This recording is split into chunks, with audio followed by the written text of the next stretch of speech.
교회로 올라오다 보면 그 3층에서 4층에 올라온 그 중간쯤에 화분이 이렇게 4개가 있습니다.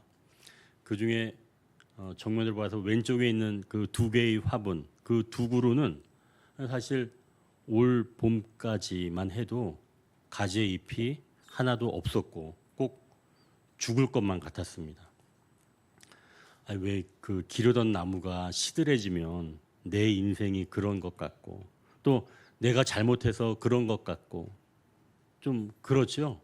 사실 그렇게까지 생각할 필요가 없는데도 왠지 잘 살아나면 내가 잘 사는 것처럼 느껴지기도 합니다. 이 작년 가을부터 그 나뭇잎 하나가 보니까 끈적한 액이 나오더라고요. 그러면서 잎이 노래지는 겁니다. 분명히 하나만 그랬어요. 그래서 이제 이게 그런가 보다 해서 그것을 좀 이따 이렇게 뜯었는데 얼마 지나지 않아서 나무 전체, 2그루 나무 전체가 다 그렇게 되는 거예요. 그러면서 나뭇잎이 하나 둘씩 다 떨어지는 겁니다. 그래서 제가 결국은 그 나뭇가지를 원 가지만 남겨두고 다 잘라버렸어요. 그래서 이제 지난 가을부터 앙상하게 그냥 그 가운데 나무 대만 남아 있었습니다. 그래서 제가 이제 마음에 생각하기엔 이거 버려야 되나? 겨울이 지나면 좀 나오려나? 그래서 좀 두고 봤죠. 사실은 좀 희망을 품고 기다렸습니다. 그런데 추운 겨울이 지나고 봄이 왔지만 잎이 나오지가 않는 거예요. 그냥 나무는 죽은 듯 그대로 있는 겁니다. 그동안 잘 자라왔는데 알 수 없는 이유로 잎이 병들더니 전체가 죽게 된 거죠. 푸른 잎을 내면서 싱싱하게 커갔는데 이제는 두꺼운 나무 토막이 되어버린 겁니다. 이 나무가 다시 성장했을까요? 이제 11절을 우리가 11절을 같이 읽겠습니다. 온 교회와 이 일을 듣는 사람이 다 크게 두려워하니라. 다시 제가 이제 오늘 본문을 묵상하면서 이런 질문이 떠올랐습니다. 큰 사건이 일어난 공동체가 아픔을 딛고 다시 성장할 수 있을까? 초대교회 부흥의 물결이 일어나기 시작했습니다. 물건을 서로 통용하면서 가난한 사람이 없게 되었죠. 이 바나바가 자기의 밭을 팔아서 그 판 값을 사도들의 발 앞에 두었고 사도들은 각 사람의 필요에 따라 나눠줬습니다. 그래서 사람들이 위로를 받게 되었죠. 이렇게 교회 지도자가 자기의 것을 팔아 함께 나눌 때 교회 공동체의 큰 부흥의 역사가 일어나기 시작했습니다. 그런데 어느 날 아나니아와 삽비라가 이 자기의 소유를 팔아서 이들도 사도들 발 앞에 두었던 겁니다. 다른 성도들도 이 일을 보고 정말 우리 교회에 큰 부흥의 역사가 일어나는구나 라고 생각을 했죠. 그런데 아나니아와 삽비라 부부는 땅을 팔고 그 전부를 드린 게 아니라 얼마를 감추고 일부만 사도들 발 앞에 둔 것이죠. 그들은 교회에서 칭찬과 명성을 생각하면서 땅 판 값의 일부만 내놓으면서도 마치 전부를 내놓은 것처럼 말한 겁니다. 성령의 인도함을 받은 베드로 사도가 이 부분을 알아차리고 이 부부에게 꾸짖자 이 두 사람이 죽게 되었죠. 당시 교회가 큰 충격에 빠졌습니다. 두 사람이 한꺼번에 죽어나가게 된 겁니다. 교회 안에서 일어나지 말아야 할 일이 일어난 겁니다. 물론 개인적인 잘못이라고 하더라도 두 사람이 즉시 죽은 사건으로 교회 공동체가 큰 사건에 휘말리게 된 거죠. 과연 큰 사건이 일어난 공동체가 아픔을 딛고 일어설 수 있을까요? 2011년 영국을 기반으로 한 국제 구호단체 직원들이 IT 대지진 구호 현장에서 성매매를 한 사건이 드러났습니다. 이 일로 4명의 직원은 해임이 되고 3명은 사직한 사실이 영국 더 타임즈라고 하는 신문으로 해서 보도가 되었고 결국 파문이 일게 되었죠. 이 당시에 IT는 2010년 강진으로 인해서 31만 명이 죽었습니다. 바로 그 다음에 이 사건이 발생이 된 거예요.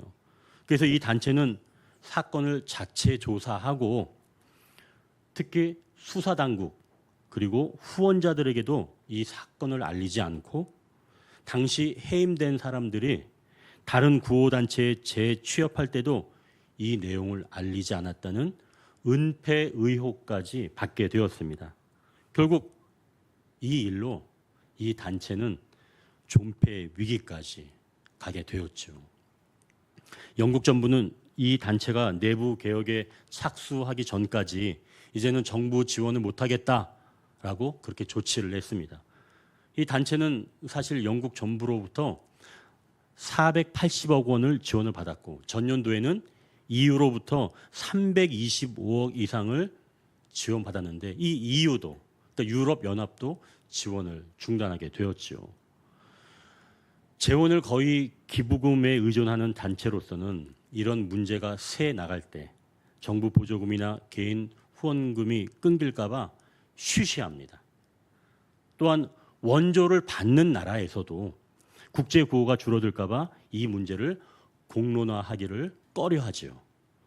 더구나 내부 고발이 어려운 이 조직 문화 특성도 작용하면서 문제를 감춰왔던 이 단체는 아직도 오명을 벗지 못하고 있습니다.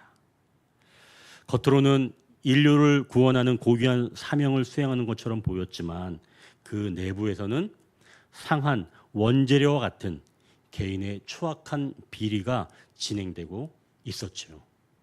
이는 아나니아와 삽비라 같은 겉으로는 선한 행동을 하였지만 그 마음속에 거짓이라는 그런 상한 동기를 숨기고 있었던 것과 마찬가지입니다. 한 개인의 그릇된 행동으로 공동체의 가장 중요한 자산인 신뢰가 완전히 무너지면서 후원과 인력이 급감하면서 조직 자체가 큰 위기에 빠진 거죠. 오늘 본문에 나오는 초대교회도 큰 위기에 봉착하게 된 겁니다. 새롭게 부흥의 물결이 일어나서 모두가 기뻐하며 함께하였던 공동체에 죽음이라는 큰 그림자가 들이오게 되면서 모두 두려움에 떨게 된 거죠. 자, 그럼 초대교회도 세상의 일반적인 단체들처럼 이러한 큰 위기를 겪으면서 성장하지 못하고 무너지게 되었을까요? 이제 12절을 같이 한번 읽겠습니다. 12절 사도들의 손을 통하여 민간의 표적과 기사가 많이 일어나매 믿는 사람이 다 마음을 같이하여 솔로몬 행각에 모이고. 초대교회는 달랐다는 겁니다. 사도들을 통한 표적과 기사가 일어났고 또한 믿는 자들이 솔로몬 행각에 모였다고 말씀합니다. 그러니까 내부에 있는 사람들, 사도와 믿는 자들이 흩어지지 않았다는 거예요. 그리고 13절을 보면 그 나머지는 감히 그들과 상종하는 사람이 없었는데 백성을 칭송했다는 겁니다. 이 말씀은 교회 밖 사람들이 교회 공동체에 대한 두려움이 생겼는데 그 두려움은 막연하게 교회 공동체를 싫어하거나 멀리하려는 두려움이 아니라 칭송하는 마음, 즉 경외심이 생겼다는 거죠. 이제 조금만 더 살펴본다면 14절을 한번 보십시오. 14절을 보니까 믿고 주께로 나오는 자가 더 많았는데 남녀의 큰 무리였다고 말씀합니다. 조금 전에 13절에서는 감히 공동체에 나오지 못하지만 칭송하는 사람이 있었고, 그리고 14절에서는 믿음을 가지게 되면서 교회로 나오는 사람이 많아졌다는 거죠. 여러분 지금 교회에서 사람이 죽은 겁니다. 큰 사건이 있었는데 교회 밖의 사람들은 그 모습을 보고 교회를 두려워하거나 또는 믿는 사람들이 생기면서 교회로 오는 사람들이 많아졌다는 거죠.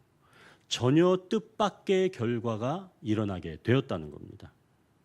그리고 교회를 중심으로 점점 부흥의 물결이 일어나고 있다는 거죠. 그리고 이제 여러분 15절도 한번 보십시오. 심지어 병든 사람을 메고 거리에 나가 침대와 요 위에 누이고 베드로가 지날 때 혹 그의 그림자라도 누구에게 덮일까 바랐다. 그러니까 병든 사람이 바란 것은 무엇인가요? 베드로가 지나갈 때 베드로의 그림자라도 덮이기를 바랐다는 말씀입니다. 아니 그림자가 덮이면 무슨 일이 일어나나요? 여러분 그럼 예수님이 지나가셨을 때는 사람들이 어떤 걸 원했는지 좀 궁금하시죠?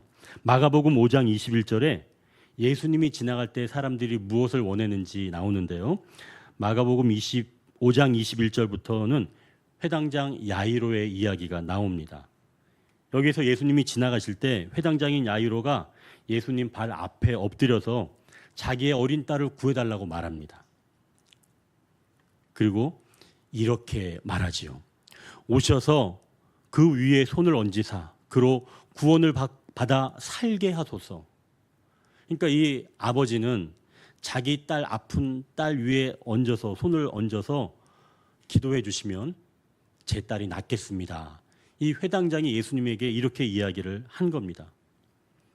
그러니까 손을 얹으면 나을 겁니다라고 이제 회당장이 이야기했다는 거죠.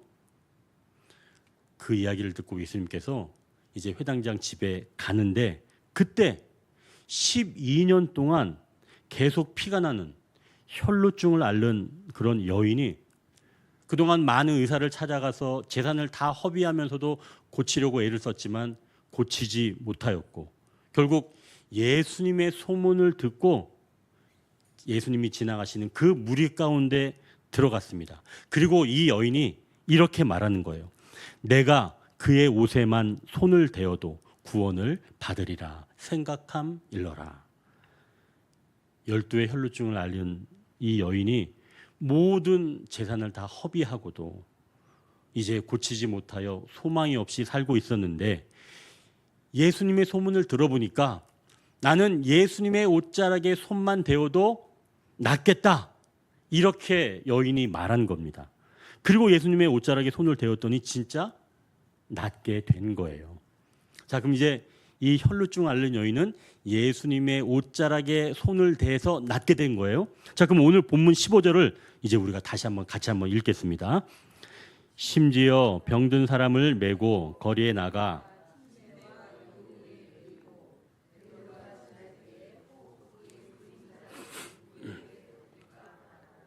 아멘. 지금 병든 사람을 메고 나온 사람들이 거리에 침대와 요를 두고 베드로가 지나갈 때 혹 그의 그림자라도 덮이기를 바랐다라는 마음입니다. 여러분 생각해 보십시오. 예수님의 옷자락을 만지면 낫는 것, 그리고 그림자가 덮이면 낫겠다는 것, 이 둘 중에서 여러분 어떤 사람이 더 능력 있는 사람일까요? 옷자락에서 능력이 나간 사람이 더 능력이 많을까요? 아니면 그림자만 덮어도 나으면 그 사람이 더 능력 있는 사람일까요? 그러니까 이걸 다른 말로 하면 예수님이 더 능력이 많은가요? 베드로가 더 능력이 많은가요? 여러분 이거 대답하기 어렵죠? 괜히 베드로라고 얘기하면 내가 불충해지는 것 같고 그렇지 않아요, 여러분? 생각해 보십시오.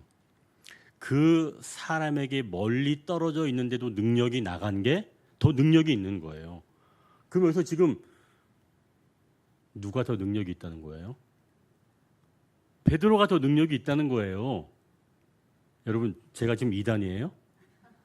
물론 이단들은 이렇게도 해석을 합니다. 계속 자기들이 더 능력이 있다라고 해석은 하죠.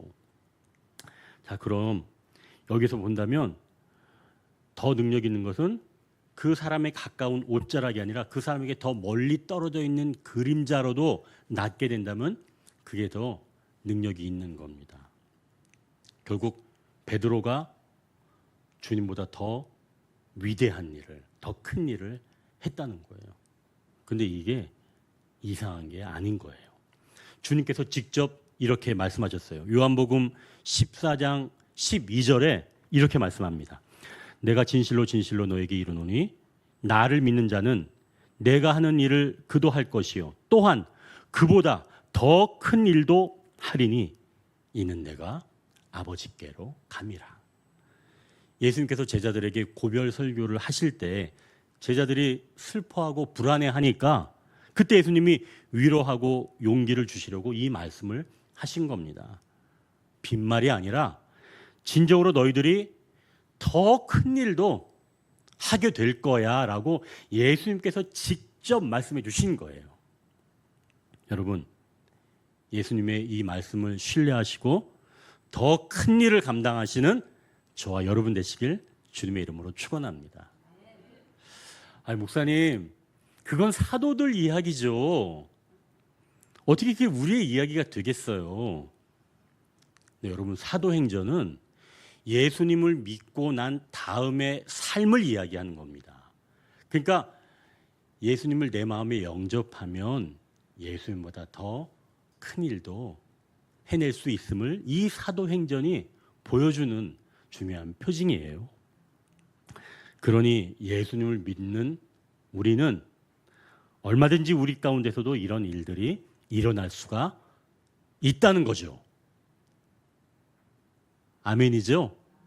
네, 얼마든지 일어날 수 있습니다. 이번에 새로 오신 우리 성도님 중 한 분은 우리 교회를 1년 전부터 알고 계셨다고 말씀을 하셨습니다. 왜 우리 교회를 알고 있었냐면 우리 교회 이렇게 지나가는데 교회 이름을 보니까 교회 이름이 참 좋다. 내가 교회를 오래 전부터 못 나가게 됐지만 이제 다시 나간다면 내가 이 교회에 나가겠다. 이렇게 마음을 먹으셨다는 거예요. 그런데 이제 몇 주 전에 우리 교회 전도팀이 마침 그 성도님이 사시는 그 집을 문을 두드렸고 그리고 그곳을 전도했죠. 그리고 우리 성도님을 만난 겁니다.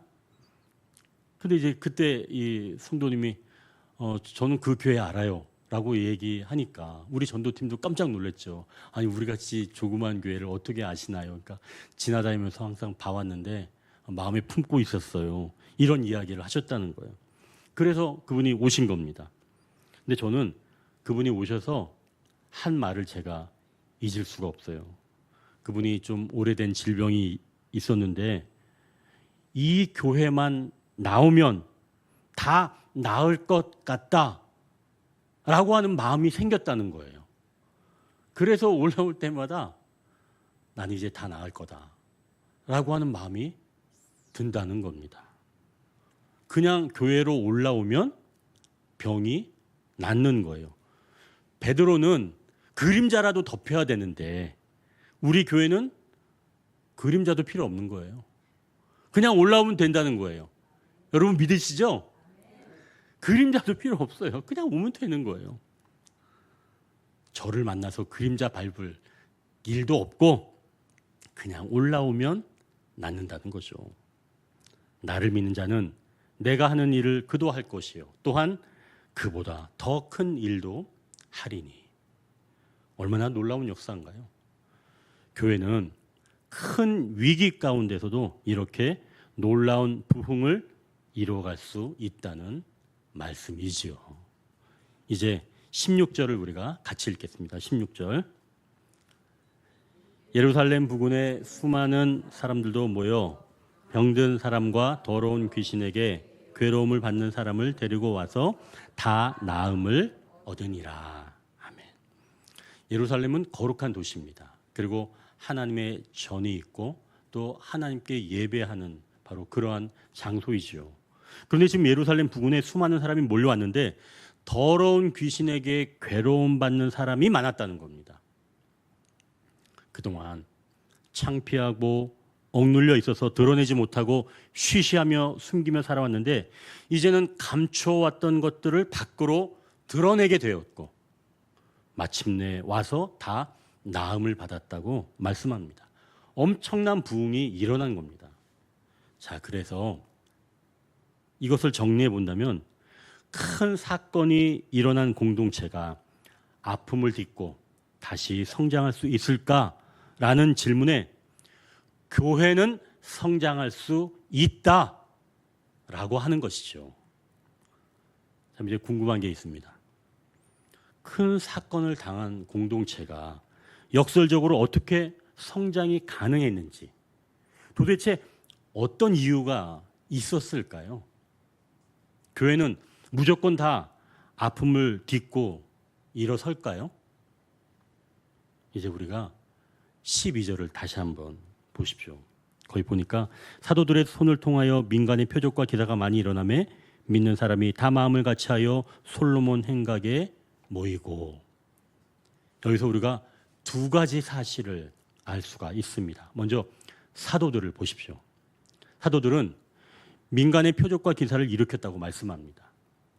그런데 특별히 사도들의 손을 통해서라고 말씀합니다.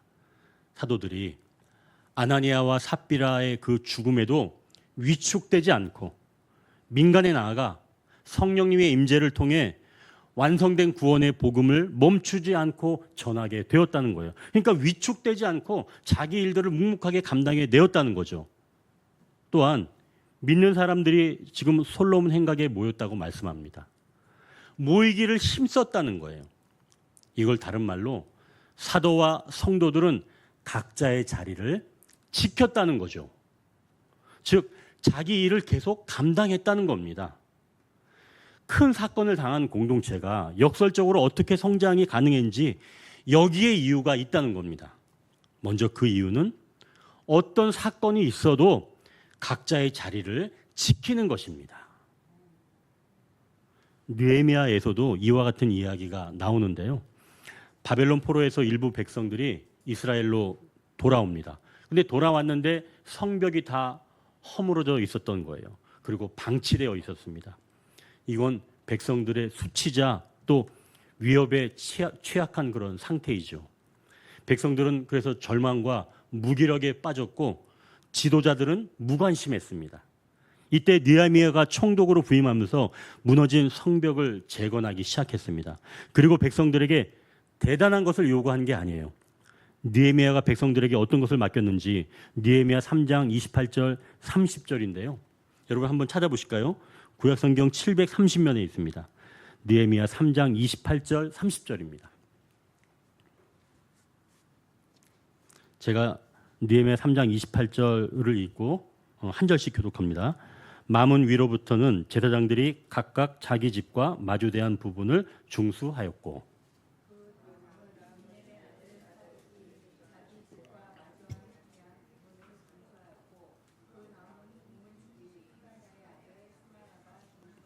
같이 합니다. 그 다음은 셀레마의 아들 하나냐와 살랍의 여섯째 아들 하눈이 한 부분을 중수하였고, 그 다음은 베레가의 아들 무술람이 자기의 방과 마주대한 부분을 중수하였고. 여러분 여기에서 지금 공통적으로 들어간 말이 뭔지 아시겠죠? 각각 자기 집과 마주대한 부분입니다. 느헤미야는 이 백성들에게 자기 자리에서 자기가 할 수 있는 일을 하면서 머물기를 원했다는 거예요. 자기 힘에 벅찰 정도로 엄청난 일을 요구한 것이 아니라 자기 앞에 무너진 것을 보고 그 앞에 있는 것을 그냥 정비하라 라고 했던 겁니다. 그러니 각자 자기의 자리에 있다는 것, 이것은 실로 위대한 일이라는 거죠. 각자 자기 자리에 있는 것. 어떤 공동체든 큰 상처로 인해 휘청거리고 있을 때 그 구성원들이 자기 자리를 떠나지 않고 그 자리를 지켜내는 것만으로도 그 공동체에겐 희망이 있다는 겁니다. 여러분, 어떤 일이 있더라도 집에서는 가장으로 또는 엄마로 또는 아내로 그리고 교회에 와서는 하나님의 사랑받는 한 성도로 이 자리에 머물러 있다면 여러분 인생에 어떤 큰 어려움이 있더라도 결국엔 큰 사건의 영향력에서 벗어나 안정을 찾고 다시 성장하게 되는 줄 믿으시길 바랍니다.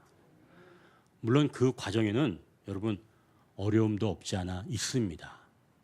조금 전에 나누었던 그 느헤미야의 성벽을 재건하는 일에도 느헤미야의 명령을 따라 백성들이 각자 자기 집 앞의 일들을 감당할 때 그 모습을 보고 대적하는 주변 사람이 있었습니다.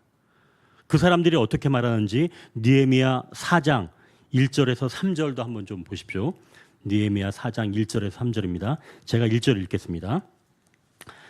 산발랏이 우리가 성을 건축한다함을 듣고 크게 분노하여 유다 사람들을 비웃으며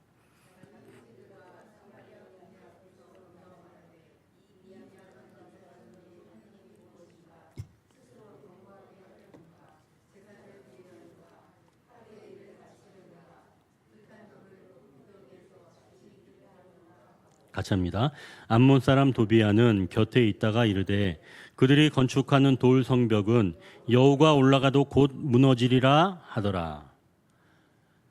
지금 산발랏과 도비아가 이스라엘 백성들이 무너진 성벽을 건축하는 일을 보고 이렇게 지금 조롱하고 방해하는 겁니다. 그러니까 이런 일이 있다는 거죠. 너희가 하는 일이 쓸데없고 무의미하다. 아무런 결과를 얻지 못할 거다. 라고 하는 방해가 끊임없이 일어날 수 있다는 겁니다. 여러분, 그럼 이 방해가 외부에만 있을까요? 그렇지 않습니다. 그 일을 하는 내면에서도 일어납니다. 제가 몇 번 말씀을 드렸지만 저는 어렸을 때부터 목회의 길을 준비하고 딱 걸었던 사람이 아닙니다. 이 사회생활을 오래 하고 나서 목회의 길을 걷게 되었지요. 그래서 저처럼 이렇게 늦게 목회의 길에 들어서게 되는 사람은 이 사회생활 막바지에 영육간의 깊은 고민을 하는 일이 많이 있습니다. 저도 사회생활 막바지에 이 도매업을 하다가 완전히 바닥에 앉게 되었죠. 그래서 제가 이제 몇 번 말씀을 드렸지만 우리 가족을 이끌고 아는 분의 비닐하우스에 들어가서 살게 되었습니다. 그때 저는 아무것도 할 수 있는 게 없었어요. 정말 뭘 해야 될지 정말 모르겠더라고요. 지금이야 이렇게 웃으면서 이야기를 해도 그때는 굉장히 괴로웠죠. 그런데 저희 어머니는 그렇지 않았습니다. 어머니는 아침마다 일찍 일어나셔서 비닐하우스 앞에 도로를 깨끗하게 치우시는 거예요. 아마도 어머니는 저녁에 기도하시고 또 낮에는 그 일을 하는 것을 자기 일이라고 여기셨던 것 같습니다. 근데 정말 어머니가 그 길을 청소하고 나면 제가 보기에도 그 길이 너무나 깨끗하고 좋은 거예요. 처음 볼 때는 왜 저렇게 의미 없는 일을 하실까라고 생각했지만 어머니께서 쓸고 닦으면 정말 그 길이 새 길처럼 보였습니다. 마음이 상쾌해졌죠. 어머니는 아들의 무너진 마음의 성벽을 세우고 계셨던 거죠. 사실 근데 그때 오히려 제 마음은 산발랏과 도비아 같은 마음이 들었다는 겁니다. 어머니의 그 일은 아무런 쓸모도 없고 무의미하다. 그런 마음이, 그런 생각이 계속 저한테는 들었던 거죠. 그러나 그 어떤 상황에서도 자기 자리를 지키고 있는 것. 하나님은 바로 그런 사람을 통해서 일하시는 줄 믿으시길 바랍니다. 평범한 사람 같지만 바로 그 사람이 위대한 사람이라는 거죠. 그래서 성도로서 내 예배의 자리, 어머니로서 가정에서 내 자리, 또한 가장으로서 내 자리에 있는 바로 그러한 한 사람을 통해서 하나님은 큰 사건을 당한 공동체에서도 역설적으로 성장하게 하시는 줄 믿으시길 바랍니다. 그래서 우리가 아까 맨 처음에 인사를 서로 나눌 때 항상 성도님 그 자리에 있어서 너무 좋아요 라고 우리가 인사를 나누었던 거죠. 여러분 이제 이 첫 번째 각각 그 자리에 있는 것, 이것이 곧 큰 상처를 딛고 성장할 수 있는 중요한 방법 하나였다면 이제 다른 한 가지를 더 살펴봅니다. 본문 12절을 보니까 믿는 사람들이 솔로몬 행각에 모였다고 말씀하는데요. 그냥 모인 게 아니었어요. 잘 보니까 믿는 사람이 어땠다 그러는 거죠? 다 마음을 같이하여 솔로몬 행각에 모였다는 겁니다. 각각 자기의 자리를 지키는 것도 중요하죠. 그런데 서로 다른 마음으로 지키면, 서로 마음이 다르면 안 된다는 거예요. 성도의 모임은 마음이 하나로 같아져야 한다는 겁니다. 공동체에 큰 사건이 있었지만 그 사건을 분석하고 판단해서 정죄하는 마음으로 서로를 대하는 것이 아니라 다 마음을 같이하여 모이는 겁니다. 서로 연약한 우리는 모두 인간의 죄성을 가진 그런 존재임을 인식하고 같은 하나님을 예배하는 한 마음의 공동체가 되어야 한다는 것이죠. 조금 전에 내 자리를 지키는 것이 먼저라면 이제는 두 번째로 같은 마음으로 함께함을 말씀하는 겁니다. 이렇게 한 마음으로 각각 내 자리를 지킬 때 어떤 일들이 일어날까요? 아까 그 느헤미야가 이끄는 성벽 재건이 어떻게 되었는지 느헤미야 6장 15절 16절에 이렇게 말씀합니다. 느헤미야 6장 15절 16절 제가 15절 읽겠습니다. 성벽 역사가 52일 만에 에루월 25일에 끝나매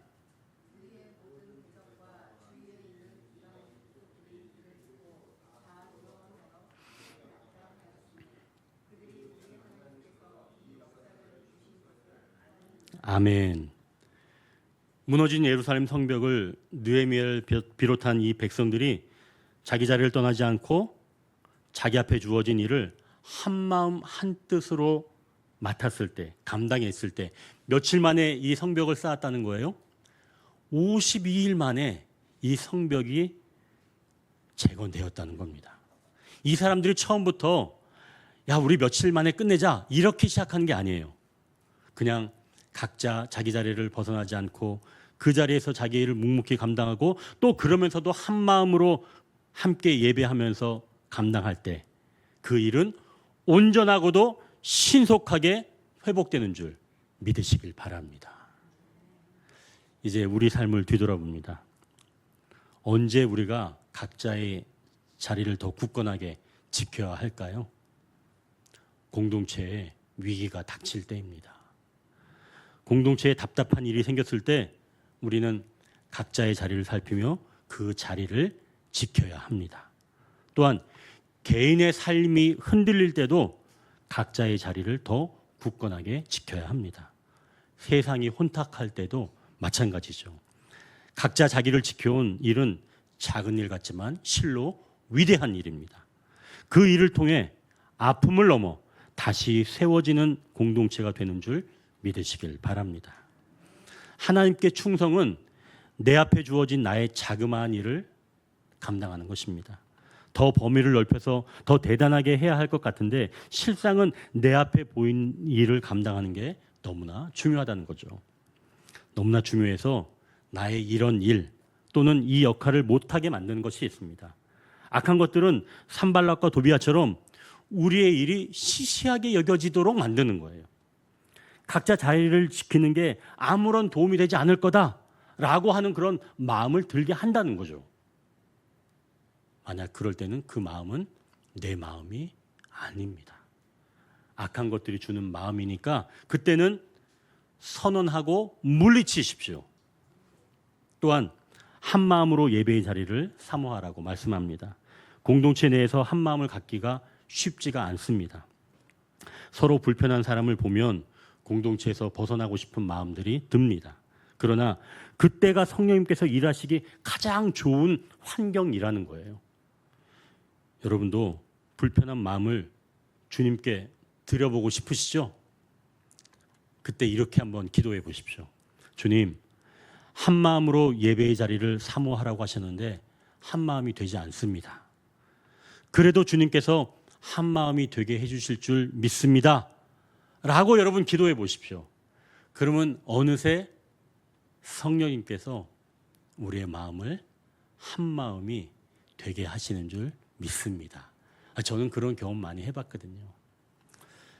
여러분 이렇게 기도하고 예배를 드린다면 하나님께서 반드시 한 마음으로 드려지는 그런 예배를 받으시는 줄 믿습니다. 자, 이제 오늘 나가실 때, 교회에서 나가실 때 3층에 있는 그 나무들을 한번 보고 가십시오. 푸른 잎사귀가 얼마나 풍성하게 나와 있는지, 야, 너 참 잘 살아냈구나, 이렇게 칭찬하시고 만져주신다면 아마 더 푸르고 또 잘 자라게 될 줄 믿습니다. 이제 말씀을 정리합니다. 큰 사건이 일어난 공동체가 아픔을 딛고 일어설 수 있을까요? 성령님이 인도하시는 교회 공동체는 가능합니다. 각자의 자리를 지키는 성도들과 서로 한 마음으로 예배하는 성도들이 있기에 가능합니다. 예수님을 믿는 자들에겐 이러한 일들이 일어납니다. 기도하겠습니다.